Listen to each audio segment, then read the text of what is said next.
Hello everyone, स्वागत तुम्हा सगळ्यांचं बिग बॉस मराठी सीझन 6चा प्रोमोवर येत आहे.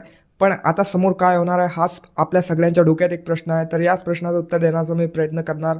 जर तुम्ही पहिल्यांदा या यूट्यूब चॅनलवर आले असाल, नक्की सबस्क्राईब करा.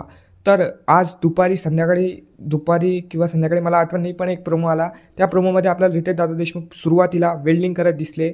त्यानंतर आपल्याला एक आणखी समजलं, गाडीवाला आला, तुम्हाला बॅकग्राऊंड नॉईस येत असेल, गेला. तर प्रोमो पण आपल्याला एक समजलं की स्वर्ग आणि नर्क अशी थीम होणार होती. खूप सारे लोक म्हणत होते, मी सुद्धा म्हणत होतो की स्वर्ग आणि नर्क थीम होणार, पण नाही. ते आपल्याला कन्फ्युजन झालं होतं थोडं. थीम असणार आहे खूप सारे दरवाजे आणि खूप साऱ्या खिडक्या. आणि मग त्यानंतर काय होणार आहे सध्याच मला काहीच नाही माहीत. पहिले या लोकांना आपल्याला कन्फ्यूज करून टाकलं. सुंदरसा दरवाजा दाखवला, त्यानंतर खतरनाकचा दरवाजा दाखवला. त्यामुळे मी कन्फ्यूज झालो, तुम्ही सुद्धा कन्फ्यूज झाले. सध्याच कोणी कन्फ्यूज होऊ नका.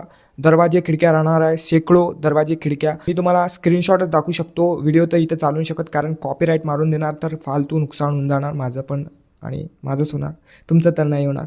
तर कंटेस्टंटबद्दल मी मागील काही दिवसापासून बोललेलो, पण मला एक आश्चर्य होत आहे की आतापर्यंत कोणताच कन्फर्म नाव माझ्या समोर नाही आहे की मी असं म्हणणार की हा येणार आहेच म्हणजे आहेच. माहीत नाही असं का होत आहे. आणि यावर्षी मी पाहिलं की ट्विटरवर बिग बॉस मराठी सीझन 6बद्दल जास्त अपडेट नाही येत आहे आणि समजत नाही आहे सध्याच काय होत आहे. जसे जसे दिवस जवळ येणार सुरुवातीचा, तसा काही ना काही अपडेट येणारच. आणि अपडेट जशीच येणार तसंच मी तुम्हाला नक्की सांगणार. पण सध्याच कोणीच कन्फर्म झालेलं नाही आहे.